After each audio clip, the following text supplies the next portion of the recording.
कृपातमहं वन्दे परमानन्दमाधवम् श्रीमन्मदनगोपालं वृन्दारण्य पुरन्दरम् श्रीगोविन्दं प्रपद्येऽहं दीनानुग्रहकारकम् वन्दे मुकुन्दमरविन्ददलायताक्षम् कुन्देन्दुशङ्खदशनं शिशुपदेशम् इन्द्रादिदेवगणवन्दितपादपीठम् वृन्दावन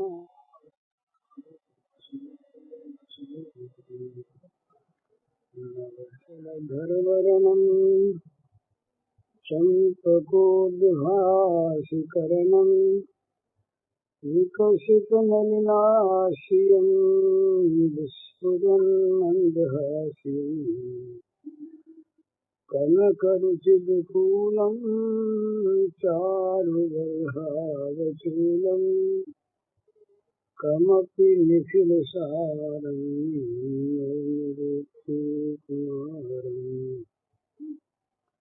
वंशीविभूषितकरान्नवनीरदाभात्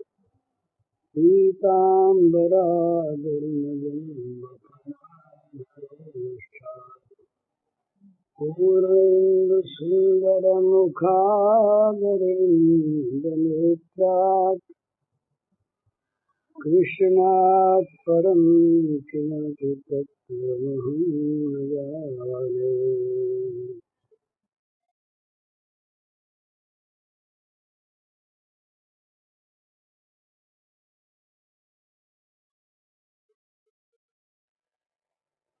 बुद्धिमान पुरुष के संबंध में अपने बात हुई थी। बुद्धिमान वो है जो सबसे आवश्यक, सबसे अधिक लाभप्रद कार्य को ठीक समझ ले और पहले उसे करने में लग जाए। तो मानव जीवन में सबसे प्रधान और सबसे अधिक लाभप्रद कार्य है भगवत भजन। मानव जीवन का उद्देश्य भगवत प्राप्ति या भगवत प्रेम प्राप्ति है। ये बात बार बार समझ लेनी चाहिए। भोग मानव जीवन का उद्देश्य है ही नहीं। और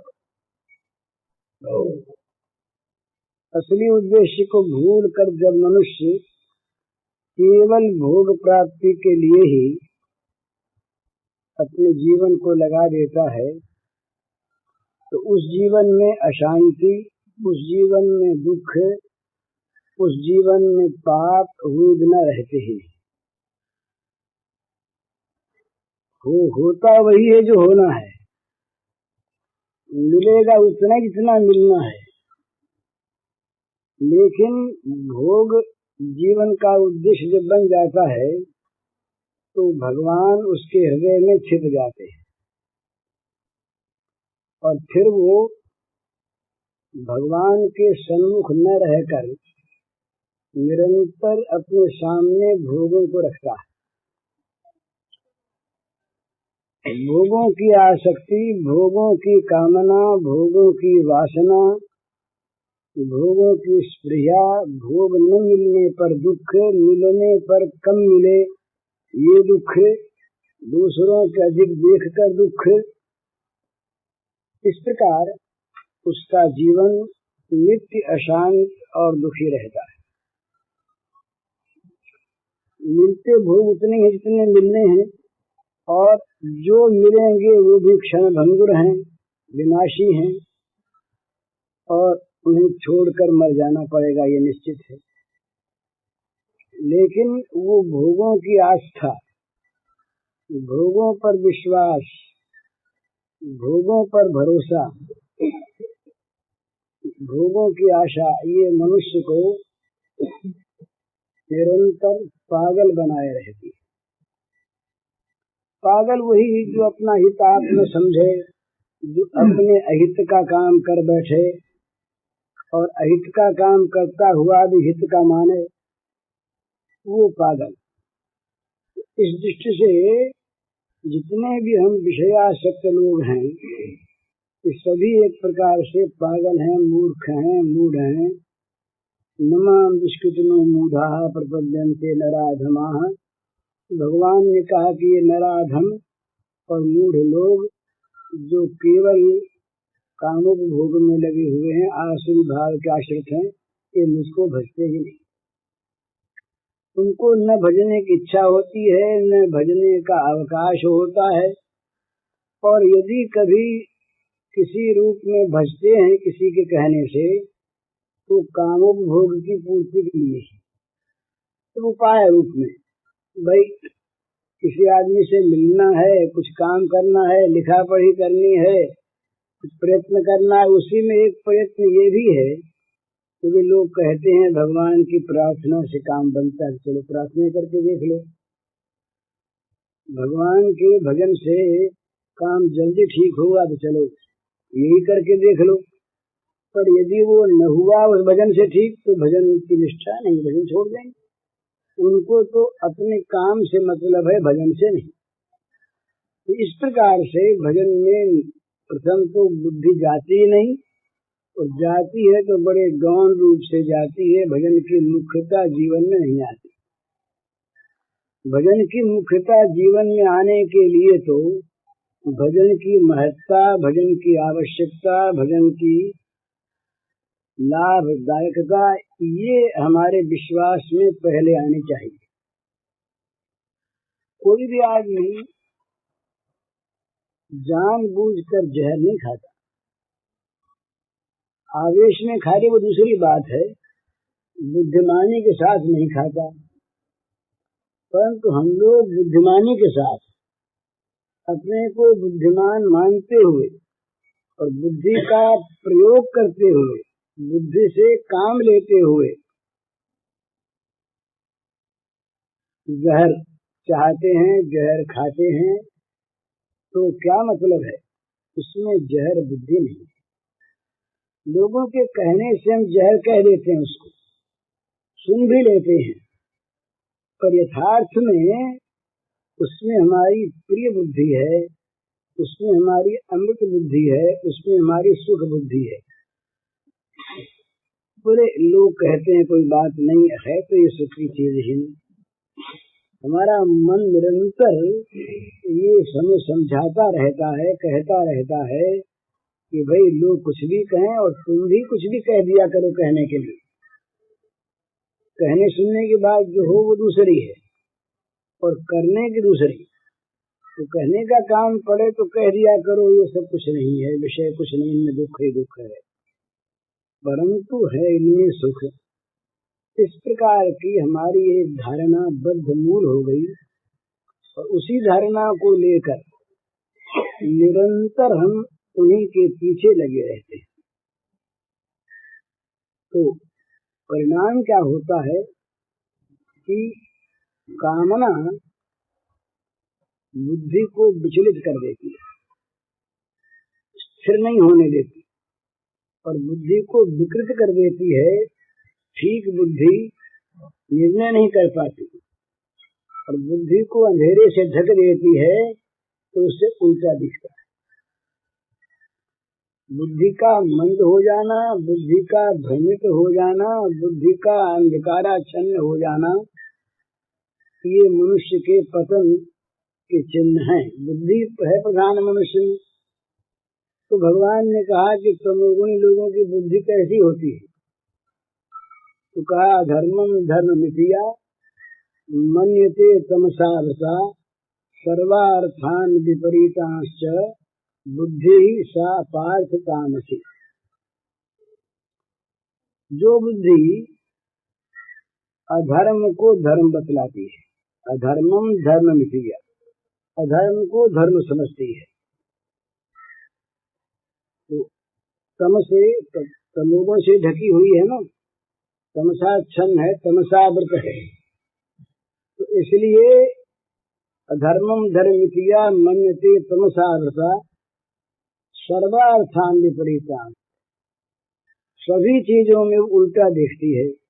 पाप को पुण्य, पुण्य को पाप, लाभ को हानि, हानि को लाभ, सुख को दुख, दुख को सुख। इस प्रकार से बुद्धि जब तमोगुणी होती है तो उसका निर्णय उल्टा होता है। तो जैसा बुद्धि का निर्णय होता है वैसा ही मनुष्य काम करता है, क्योंकि बुद्धि शरीर रथ की संचारिका है। बुद्धि को सारथी का, बुद्धिं को सारथिं बुद्धि मन प्रग्रह में वच इंद्रियानि हयानि आहु। इंद्रियां घोड़े हैं, मन लगाम है, बुद्धि सारथी है। तो बुद्धि जिधर रथ को ले चलेगी उधर रथ जाएगा, और यह बुद्धि ढीली होकर के और लगाम का थामना छोड़ देगी तो इंद्रियां जहाँ चाहे वहाँ ले जाएंगी। घोड़ों की लगाम सारथी के हाथ में रहे तो सारथी जहाँ ले जाए वहाँ घोड़े जाएं, अथवा घोड़ों पर सारथी छोड़ दे लगाम को तो घोड़े जहाँ चाहे वहाँ ले जाएं। इंद्रियाणि प्रमाथीनि हरन्ति प्रसिद्धम मनः। इंद्रियां बड़ी बलवान प्रमथन स्वभाव वाली मथ डालती हैं मन को, चाहे जिधर ले जाती है। पर बुद्धि यदि बलवान है, बलवती है, ठीक निर्णय करने वाली है, सात्विक है, तो बुद्धि, घोड़े जा रहे हैं और सामने गड्ढा दिखा, घोड़ों की टाप उठी हुई, तत्काल सारथी ने खींच ली लगाम, टाप उठी की उठी रह गई, नीचे गिरी नहीं, रथ बच गया गिरने से। पर यदि बुद्धि सारथी सावधान है तो फिर क्या है? तो बुद्धि नाशात प्रणश्यति। भगवान ने कहा मनुष्य का सर्वनाश होता है बुद्धिनाश से। बुद्धिनाश क्यों होती है? सुंदर क्रम बताया भगवान ने, बार बार ये याद रखने का और सोचने का है। बुद्धि के नाश का मूल है विषयों का चिंतन। दो धारा है, एक धारा जीवन को ले जाती है भगवान की ओर, एक धारा ले जाती है नरक की ओर। एक दैवी जीवन, एक आसुरी जीवन। दैवी संपत्ति मोक्षाय निबंधाया श्रीमता। दैवी संपत्ति मोक्ष के लिए और आसुरी संपत्ति बंधन के लिए भगवान ने कहा।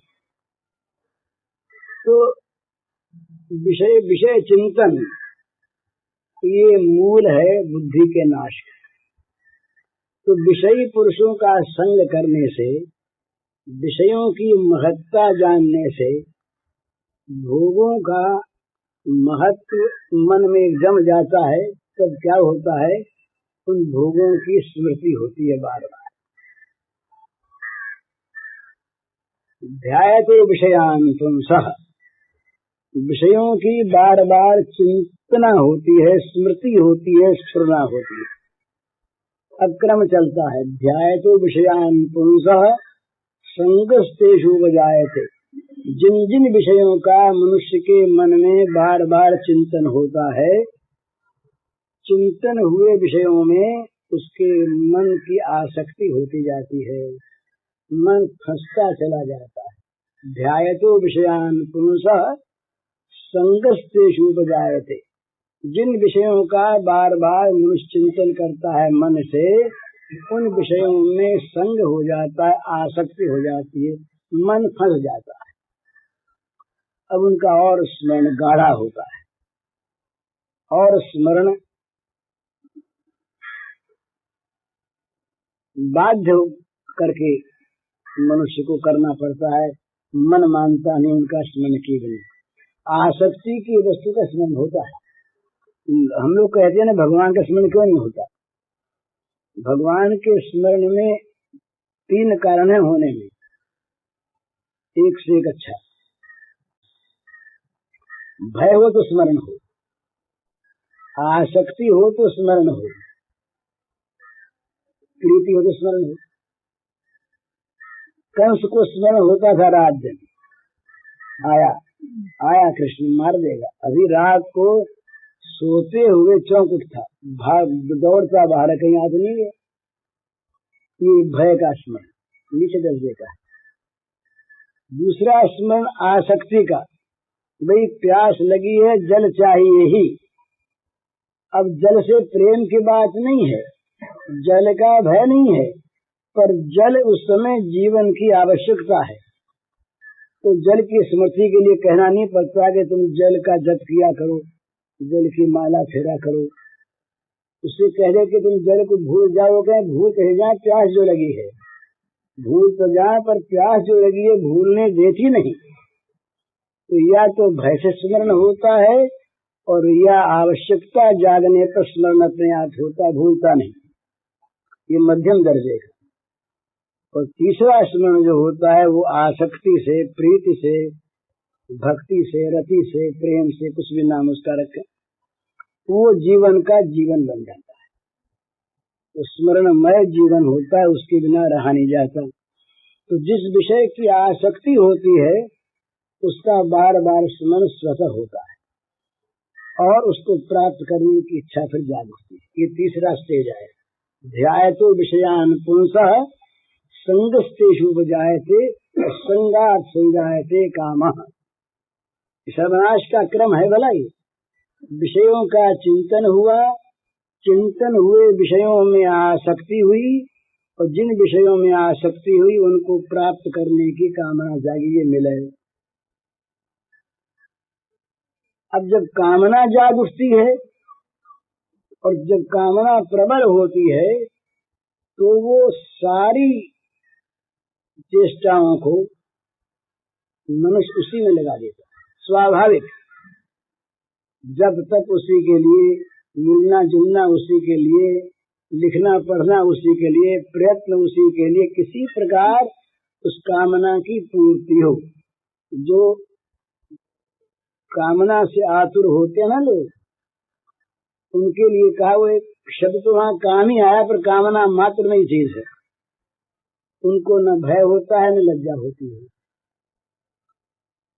न भयम न लज्जा, कामातुरा नाम न भय। क्यों नहीं? क्यों आतुर होते हैं कामना से कैसे ही पूर्ति हो जाए। तो हरेक के सामने हाथ फैलाते हैं, हरेक काम करने को तैयार, झूठ बोलने को तैयार, हिंसा करने को तैयार, बुराई करने को तैयार, भलाई करने को तैयार, कैसे भी हो। देवता की पूजा करें, हो जाए तो अच्छा, बोले देवी जी की बलि देनी होगी, बोले गुपचुप दे दो, कोई बात नहीं, अपने कामना की पूर्ति होनी चाहिए। ऐसा हमने देखा है, हमने देखा है कि जो वैष्णव अपने को मानते हैं ऐसे लोग भी कामना की पूर्ति के लिए चुपचाप देवी की बलि दिलाया करते हैं। क्यों?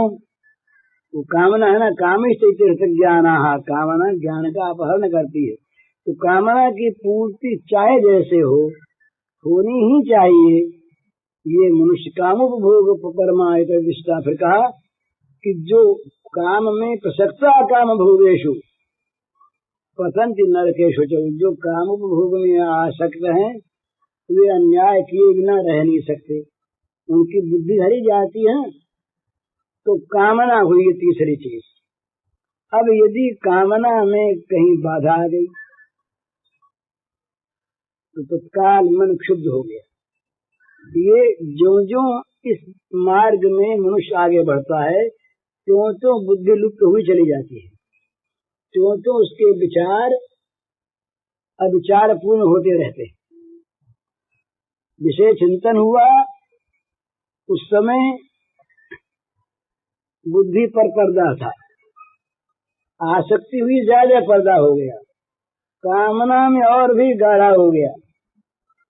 अब कामना कहीं न पूर्ण हुई तो महाराज फिर क्या कहना है, क्षोभ मन में हुआ, बोले इस बदमाश ने हमारा काम नहीं होगा, ये इसकी करतूत है, नहीं तो हो जाता। किसी व्यक्ति पर, किसी और चीज पर मन में क्रोध पैदा होता है।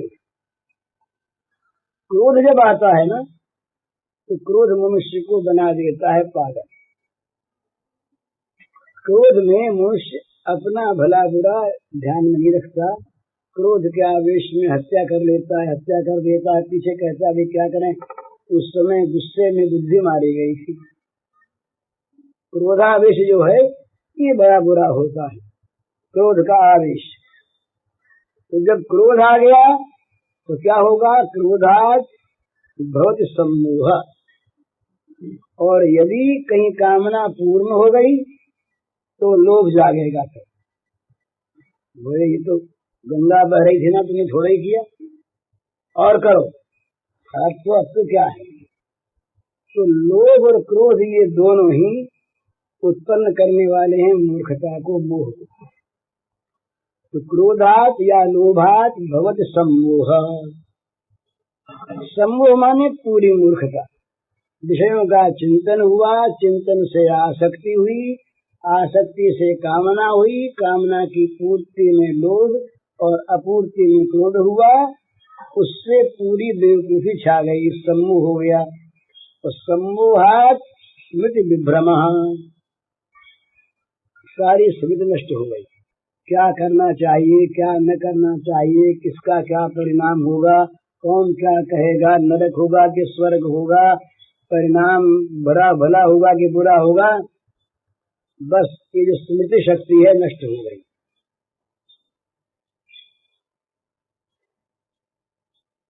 तो क्या करे? जो स्मृति नहीं है तो सोचे क्या और करे क्या? स्मृति नष्ट हुई कि उसका आखिरी नतीजा होता है शुद्धवशात बुद्धिनाशो। बुद्धिनाश। और जब बुद्धि नष्ट हो गई तो बुद्धिनाशात प्रणश्यति। बुद्धिनाश हुई कि सर्वनाश आ गया। तो 8 स्तर हैं बताए। ध्यायतो विषयान पुंसः संगस्तु विजायते, संगा संजायते कामः, कामतो विजायते, क्रोधो सम्मोह, सम्मोह विभ्रम, विभ्रमात् बुद्धिनाशो, बुद्धिनाशात् प्रणश्यति। अच्छा मनुष्य भी विषयों का चिंतन यदि करने लगे तो अंत में उसका नाश हो जाएगा। तो ठीक इसके विपरीत दूसरी चीज, बुराई में पड़ा हुआ आदमी भी यदि भगवान का चिंतन करने लगे तो सारे मन के अशुभ जल जाते हैं।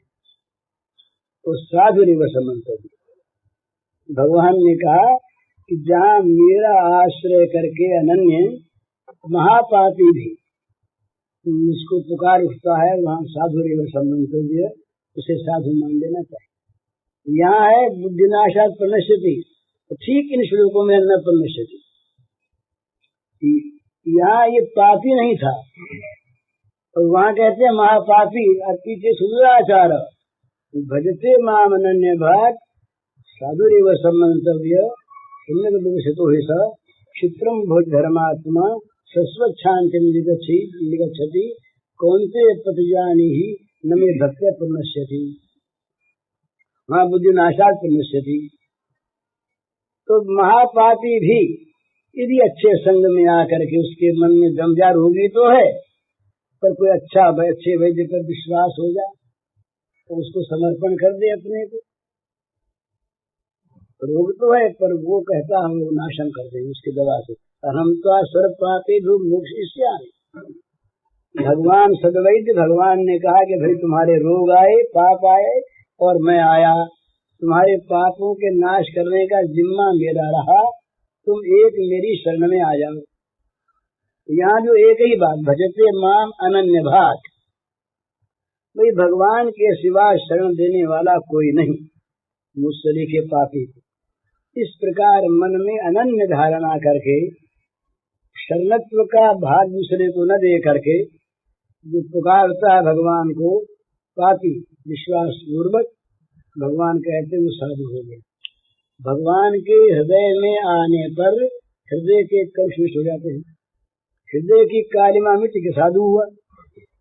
साधु का अर्थ रंगीन या सफेद कपड़े नहीं है। साधु का अर्थ अमुक नाम नहीं है। साधु का अर्थ है हृदय की असाधुता का नाश होकर उसमें साधुता का प्रकट हो जाना। हृदय के कलमश जब दूर हुए भगवान की शरणागति से, तो भगवान ने कहा उसे साधु मान लो भाई। अब ये भी भगवान ने कहा सुदूराचार है, सुदूराचार महापापी। अब कहते हैं उसको पापी, अब मत मानना। बोले महाराज क्यों नहीं माने, अभी अभी आपने कहा पापी। अरे अभी कहा ना, तो सुनने के पुरुष तो ऐसा है, अंधेरे में था पर बिजली जला ली उसने, अभी अंधेरे में था क्षण भर पहले, तो बिजली जल गई। अब तो अंधेरा नहीं रहा, अब उसको अंधेरे में कैसे कहें, अब तो कहेंगे प्रकाश में। बोले अच्छा प्रकाश में कह दिया, पर बिजली अगर फेल हो गई तो, बुझ गई तो, पुण्य समाप्त हो गया तो? बोले नहीं भैया, ये हमारी जो बिजली है, हमारे शरण होने पर जो साधुता मिलती है, ये साधुता नष्ट नहीं होती। क्षिप्रम भवत धर्मात्मा तो शाश्वत शांति मिले, तो बहुत जल्दी यथार्थ धर्मात्मा बन जाता है और उस शांति को प्राप्त होता है जो सनातनी है, शाश्वती है, कभी मिटती नहीं। शाश्वत शांति में गच्छति। अर्जुन तुम सत्य मानो, प्रतिज्ञा करो, या मैं प्रतिज्ञा करके कहता हूँ कि मेरे भक्त का नाश नहीं होता, पतन नहीं होता। ये तो दो धाराएं हैं। नरक में जाना हो तो विषय चिंतन करते रहो और विषयासक्ति में फंसकर बुद्धि का नाश करके और अपना सर्वनाश कर लो। और भगवान में जाना हो तो भगवान का चिंतन विश्वास पूर्वक आरंभ कर दो। बिल्कुल सीधी बात गीता में प्रणश्यति और न प्रणश्यति इससे बताई कि बड़े से बड़ा बुद्धिमान आदमी भी, सत्कुल में उत्पन्न भी, सदाचारी भी, यदि कुसंग में पढ़कर बुराई में लग गया, विषय चिंतन हुआ कि गिरा। अजामिल ब्राह्मण का लड़का, बड़ा सदाचारी, ये कहा है इसने कि वेद का विद्वान, वेदाध्ययनशील था, गुरु माता पिता का भक्त था, पिता के लिए समिधा लाने जंगल जाता था, जंगल से यज्ञ के लिए लकड़ी चुन के लाता था। तो लकड़ी ला रहा था एक दिन और एक बुरे मोहल्ले में से निकल गया। उस मोहल्ले में उसने एक दृश्य देखा, देखते ही जो अंदर सोई हुई बुरी कल्पनाएं थी वो जाग उठी, मूर्तिमान हो गई। धर्म कर्म ब्राह्मण तो सारा नष्ट हो गया। उसने उस चांडाल स्त्री से विवाह कर दिया, घर ले आया उसने और जीवन भर महापाप किए। तो अच्छे से अच्छा आदमी बुरा संग और बुरे विचार, बुरे चिंतन से बचत हो जाता है, और बुरे से बुरा आदमी भी भगवत चिंतन से भगवत परायण होकर, विशुद्धांतकरण होकर भगवान को पा लेता। नमे भक्त, भक्त कह दिया, भगवान का भक्त बन जाता है, भक्त बन जाता है। तो अब दोनों चीजें हमारे सामने हैं, लेकिन हमारा मोह इतना बढ़ा हुआ है, इतनी हमारी विषयासक्ति बढ़ी हुई है, इतनी बातें कहने पर भी हमारा मन तो विषयों की ओर जाता है। उनमें रमणीयता देखता है, उनमें सुख देखता है, उनमें गौरव देखता है, उनमें पुण्य देखता है। बहुत अच्छा विचार हुआ तो ये सोचेगा आदमी कि खूब कमा लेंगे तो खूब दान पुण्य करेंगे। अच्छे से अच्छे विचार वाला है। यक्षे दास्यामि, भगवान ने कहा कि आसुरी संपत्ति वाला आदमी भी ये सोचता है कि खूब कमाएंगे और कमा के यज्ञ करेंगे बड़े बड़े और दान देंगे, खूब बड़ा नाम होगा। परंतु खूब कमाएंगे, ये जहाँ वृत्ति है वो दान मान तो पीछे रहा, पाप में प्रवृत्त पहले कर देगी। खूब कमाएंगे ना, कैसे कमाएंगे? जैसे आवेगा वैसे ही। विष्णु की पूजा से आएगा तो पूजा करेंगे, और किसी के चोरी करने जाओ चोरी करेंगे। आपने तो कमाना है ना, कमाना है। कैसे कमाना है? ये जैसे मिले वैसे कमाना है। वो बुद्धि, कामना बुद्धि को हर लेती है, तो सर्वनाश होता है। तो ये भ्रम जो मनुष्य का है, ये जैसे मिले वैसे कमाना है, ये भ्रम जब तक रहता है तब तक वो विषयों की ओर ही जाता है। भगवान से प्रार्थना करनी चाहिए, सोचना चाहिए बार बार कि जिन विषयों को तुम इतना चाह रहे हो उनमें महत्व क्या है। उम्र बीत गई है, दिन गया रात आई, रात गई फिर दिन आया, यूं उम्र के दिन बीत रहे हैं, मृत्यु के समीप जा रहे हो, होगा क्या। दिन मत रजनी सायं प्रातः शिशिर बसंत पुनरायातः काल कीर्ति गच्छन्ति आयु दिव्यमुंचति आशा वायु। शंकराचार्य ने कहा कि रे मूर्खो, मूढ़, भज गोविंदम भज गोविंदम भज गोविंदम मूढ़ मते। अरे मूढ़ मते, मूढ़ बुद्धि, सोच जरा ये क्या देख रहा है। दिन बीत गया, रात्रि आ गई, सुबह हुआ फिर सांझ हो गई, शिशिर ऋतु आई फिर बसंत आ गई। इस प्रकार काल का खेल चल रहा है, आयु बीत रही है और तेरी आशा का पिंड नहीं छूटा। कितनी बुरी चीज है। जीवन को इस प्रकार से बुद्धिमान कहलाता हुआ मनुष्य बुराई में बिता दे, ये कितना बड़ा उसका प्रमाद है। पशु बिताए बेचारा तो वो प्रमादी है, उसमें बुद्धि नहीं, विवेक नहीं। हम मनुष्य कहलाने वाले आदमी क्षण भंगुर विनाशी विषयों के लिए जानते हैं, क्षण भंगुर है, जानते हैं विनाशी है, जानते हैं स्वयं छूट जाएगा, मर जाएंगे तब कुछ पास नहीं रहेगा, इतना सब जानते, देखते, सुनते हुए भी उन्हीं में। और जब उनका आश्रय है तो महाराज ये जितनी चीजें ये साथ रहती हैं असली संपत्ति की, अपने आप आ जाएंगी। भय आवेगा, विषाद आवेगा, शोक आवेगा, चिंता आवेगी, क्रोध आवेगा, लोभ आवेगा, ये तो सब उस क्षेत्र के, उस दरबार के दरबारी हैं। ये सब आसुरी संपत्ति के ये सब के सब अवयव अंग हैं। बड़ा भय, बड़ी चिंता, बड़ा शोक न मालूम कितना लगा रहता है। हमारे एक मित्र हैं, पैसा उनके पास बहुत, और इतने चिंतित रहते हैं। हमने उनसे कहा भैया ये इतना चिंतित क्यों रहते हो, क्या करें। कहते रोने लगते हैं। किसी काम में पैसा अच्छे काम में लगाते नहीं, खर्च करते नहीं, वो किया नहीं जाता, क्या करें। आप कहते हो तो बात तो ठीक है, पर हमसे तो होता नहीं। और चिंता इतनी है कि पूछिए नहीं। तो वो तो चिंता उसके साथ रहती है। वो जो चीज है ना आसुरी संपत्ति, उसके लिए तो भगवान ने कहा चिंता न परिमेयांच प्रलयांताम उपासताः। मृत्यु के अंतिम क्षण तक, अंतिम श्वास तक अगर होश उसको रहा तो चिंते रही क्या होगा, अरे क्या हो गया। अपरिमेयाम, अपरिमेयाम, जिन चिंताओं का कोई परिमाण नहीं, इतनी चिंताओं में लगा रहता है और चित्त कभी स्थिर होता ही। अनेक चित्त विभ्रांता मोह जाल समावृता प्रसक्ता काम भोगेशु पतंति नरकेषु चौ। अनेक चित्त विभ्रांता, चित्त जो है अनेक प्रकार से अनेक जगह भ्रमण करता, भटकता रहता है। मोह जाल से बुद्धि ढक गई है, काम भोग में आसक्त है, बुरे कर्म करता है तो पतंति नरकेषु चौ, अशुचि नरकों में गिरेगा वो, निश्चित बात है। तो यहाँ दुख रात दिन और आगे नरक। परंतु वो इस दुकान से ये लाभ लेना चाहता है जो फेल होने वाली है, जिसमें दुख भरा है और जो फेल होने वाली।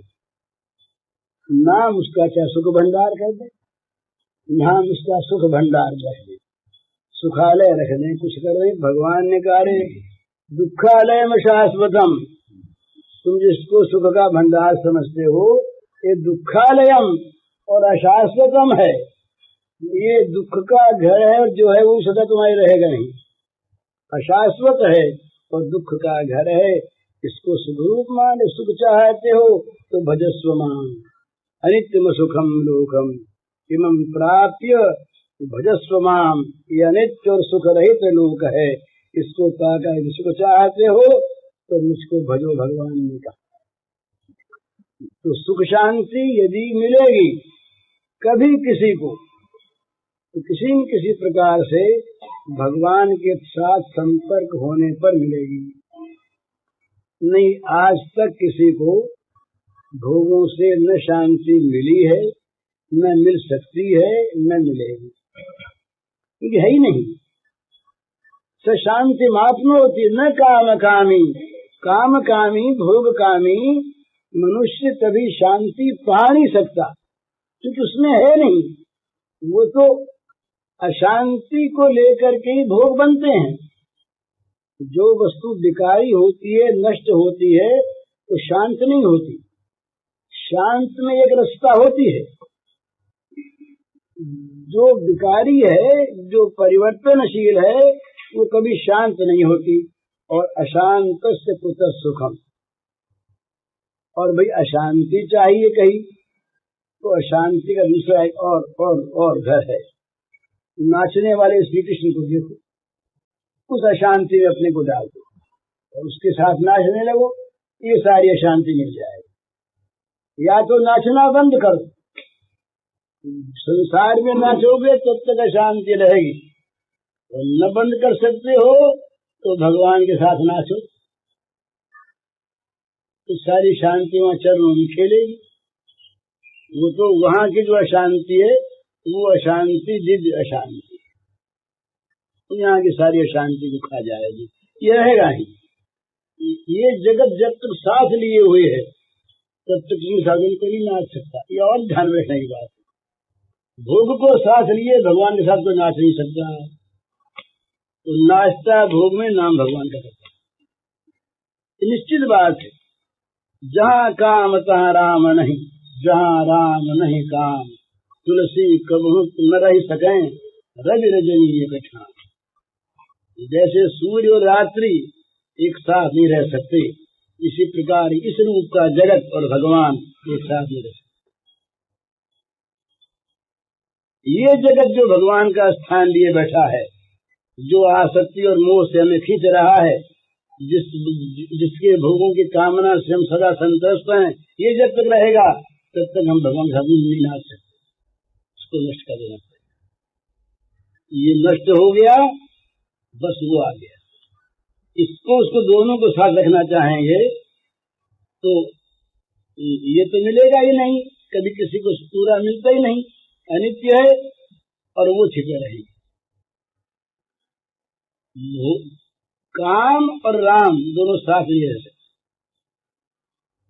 इसलिए यदि भगवान को हृदय में रखना है तो भोग वासना को हृदय से निकाल देना है। फिर भोग वासना, ये भगवान को भोग लगाने की वासना करे, इसमें आते नहीं। सारे के सारे भगवान के समर्पित कर दो, भोग लगा दो भगवान के भोग बन जाओ और भगवान को भोग लगा दो। भोग जो भगवान भोगता है, हम भोग, अभी तो हम भोगता हो, हम भगवान को भोगते हैं। फिर भगवान भोगता और हम भोग, कुछ नहीं थे, सारे भोग भगवान के भोग। भगवान इस प्रकार से इससे ये मोह जो है ये नष्ट करना पड़ेगा। भोग सुख का मोह, ये मनुष्य को निरंतर बनाए रखता है भिखमंगा, पर भिखमंगा निरंतर जलता रहता है। तुलसीदास जी महाराज ने बड़ी सुंदर बात कही, जगह जांचिए को जांचिए जो जिये जांचिए जाने के जान ही रहे, जे जांचत जांचकता जरी जाए, जो जारत जोर जहां नहीं रहे। सारे जहान को जबरदस्ती जला कौन रहा है? तो सबके हृदयों में जो भट्टी जल रही है, हिमालय में बैठे हुए लोगों के लिए मन की भट्टी। ये मन की भट्टी क्या है? कामना। इसी को भगवान ने ज्वर नाम दिया गीता में, विगत ज्वर हो करके लड़ो, कामना की ताप से मुक्त हो के लड़ो।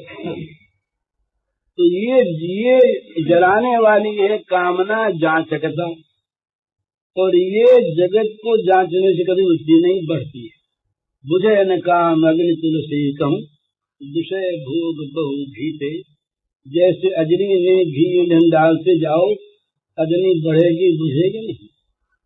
इसी प्रकार से कामना की मूर्ति विषयों के द्वारा होती रहेगी तो कामना घटेगी नहीं, बढ़ेगी।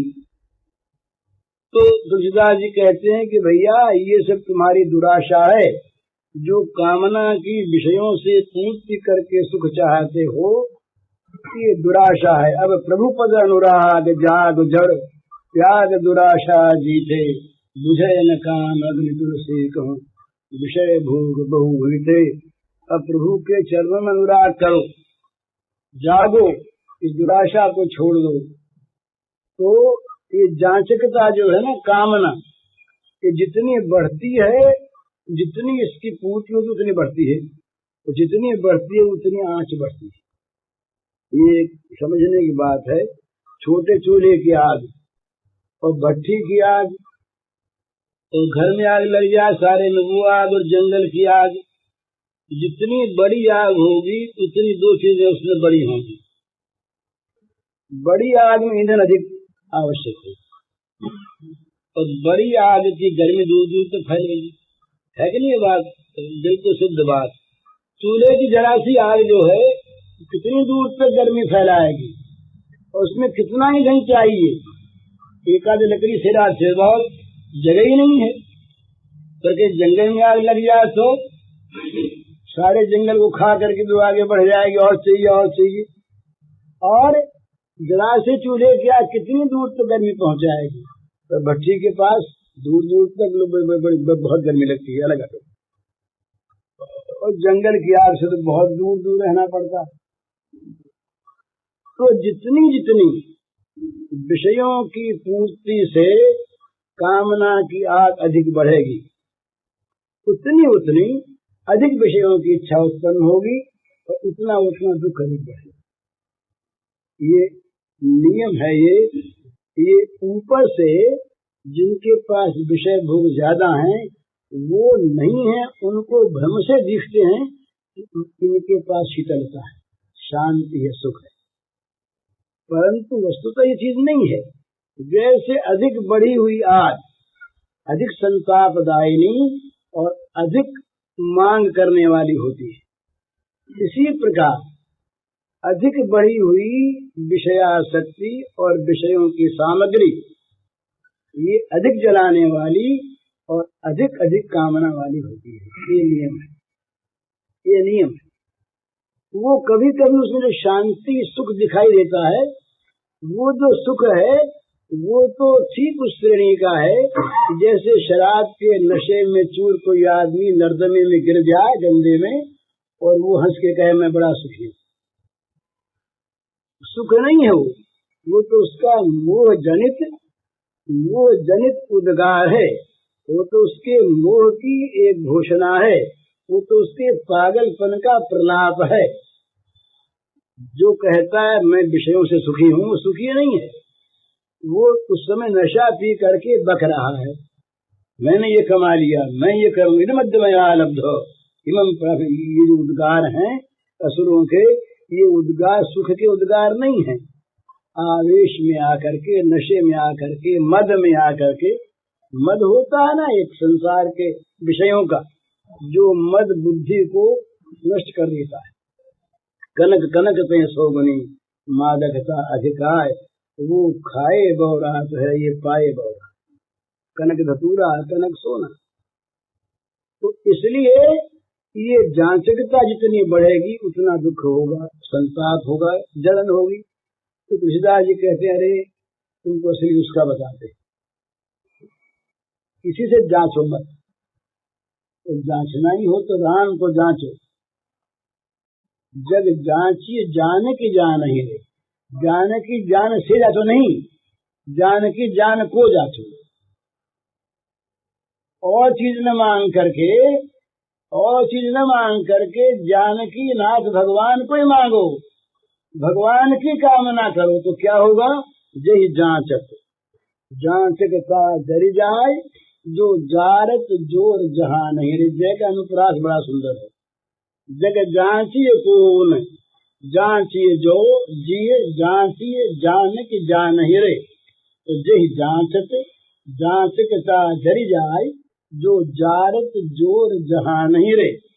जो सारे जहान को जबरदस्ती जला रही है जांचकता, वो तब तक नहीं मिटेगी जब तक और चीजों को और से जांचते रहोगे।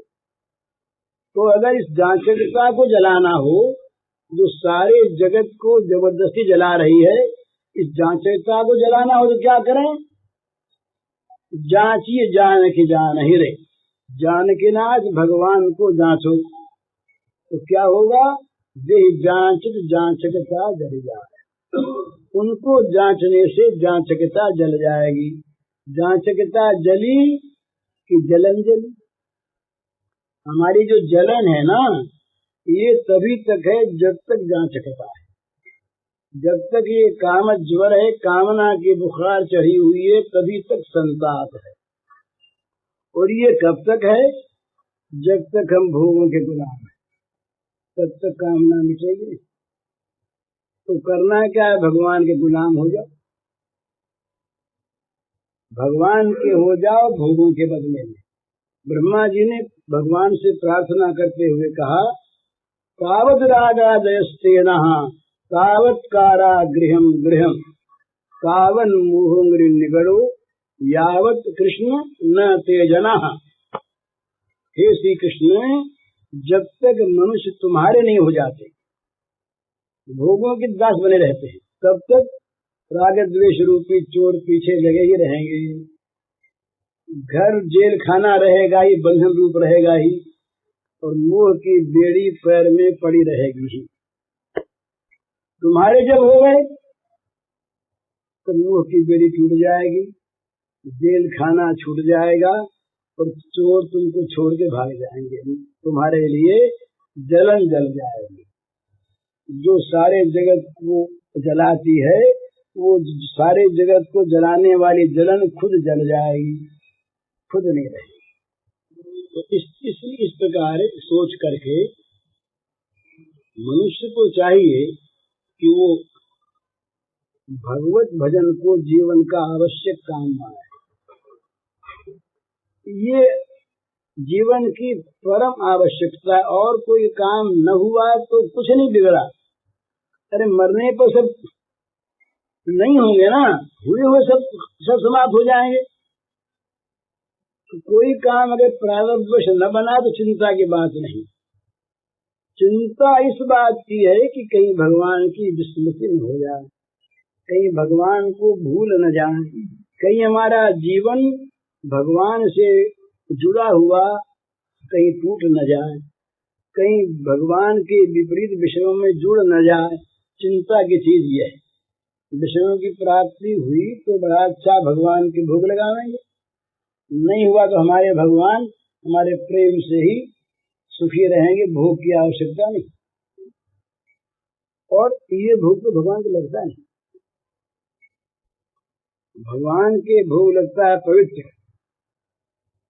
अपवित्र भगवान को भोग कैसे लगेगा?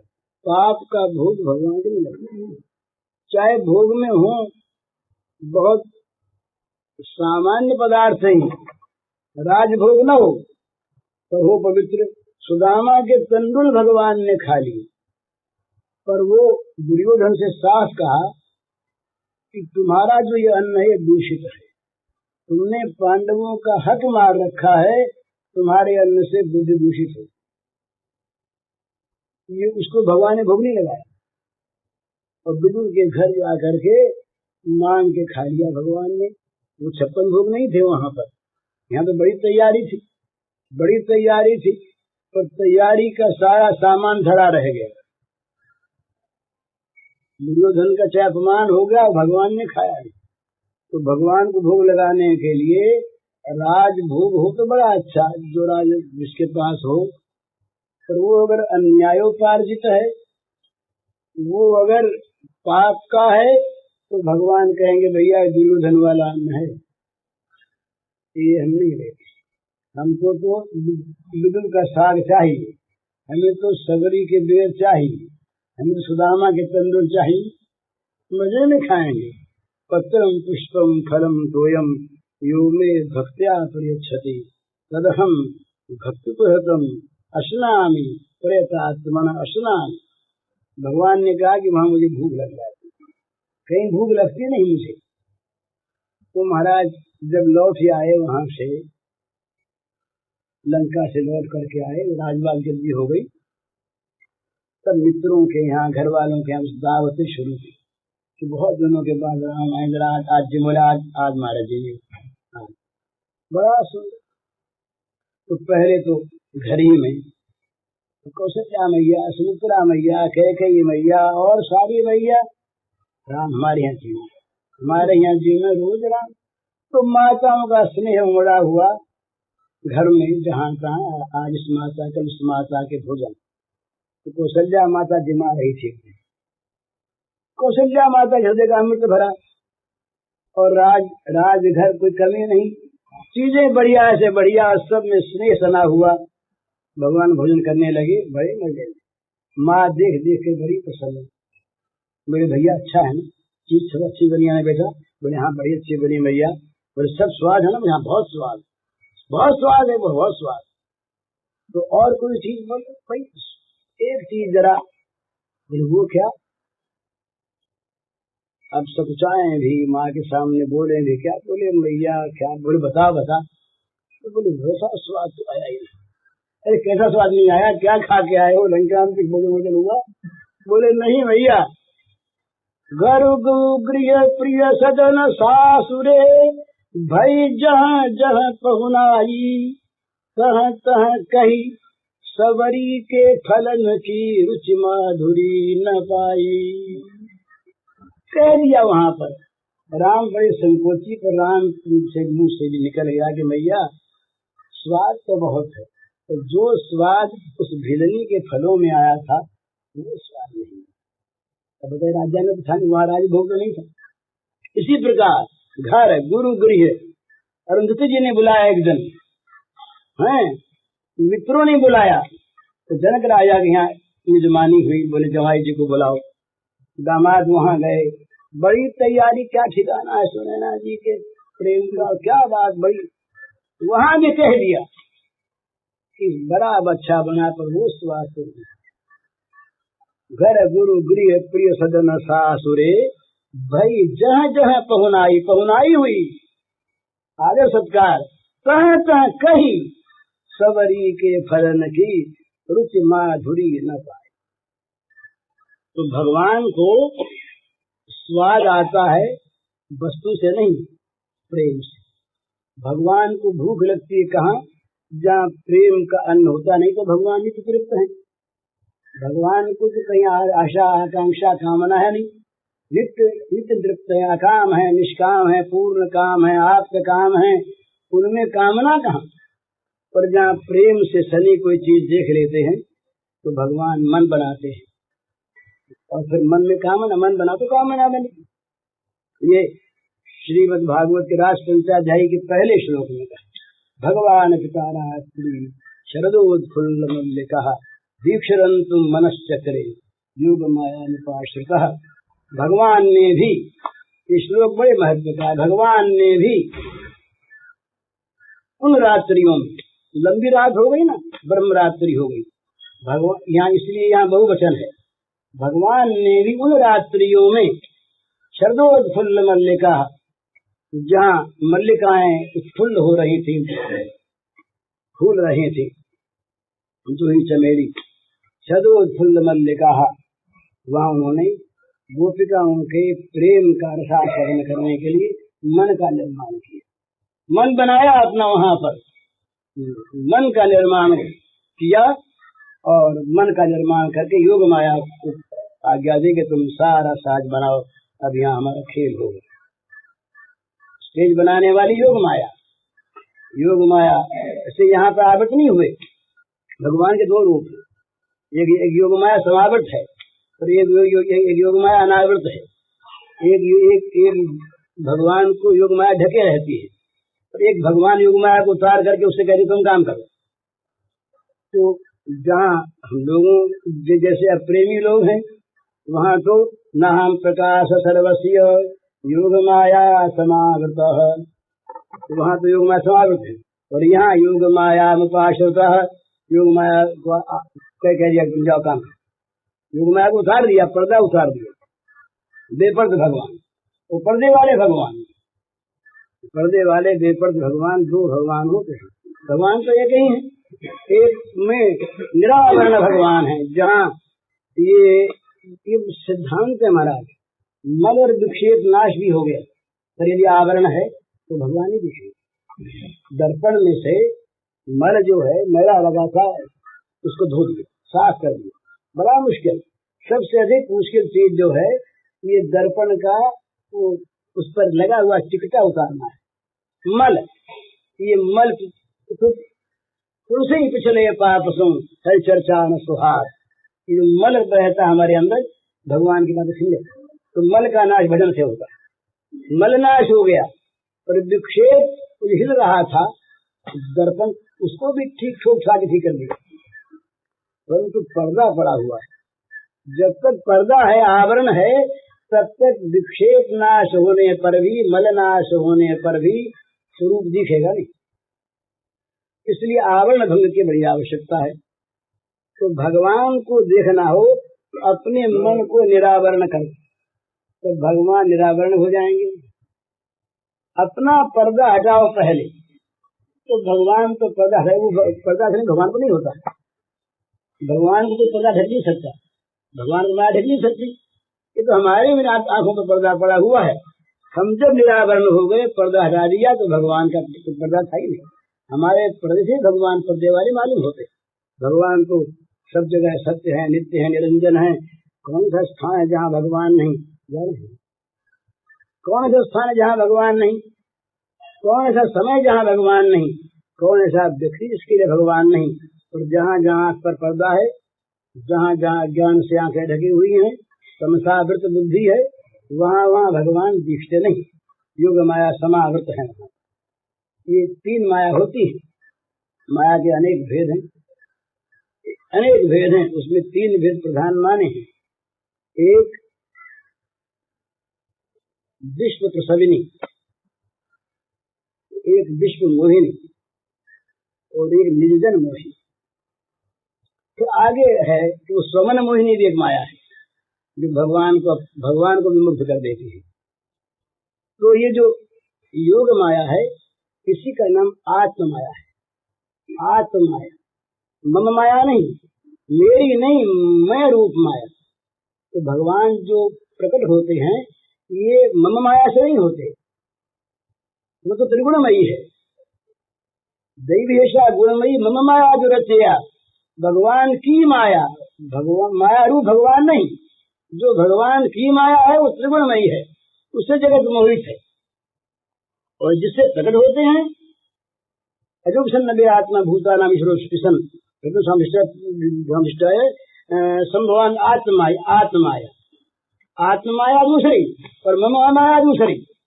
मम माया से भगवान नहीं मोहित होते, और भगवान इस माया से प्रकट नहीं होते। ये तो भेद होता है। माया नाम समझ करके हो गया दो, तो इसलिए कह दिया कि किसी ने कि भगवान मायोपाधिक है। माया तो मायोपाधिक भगवान कैसे हो गए? अगर भगवान माया से आच्छादित हो गए। पूज्य श्री भाई जी के इस प्रवचन का शीर्षक है भजन की आवश्यकता उत्पन्न करो। यह प्रवचन पूज्य श्री भाई जी ने 25/9/1958 को दिया था। इसका कैसेट संख्या है 114।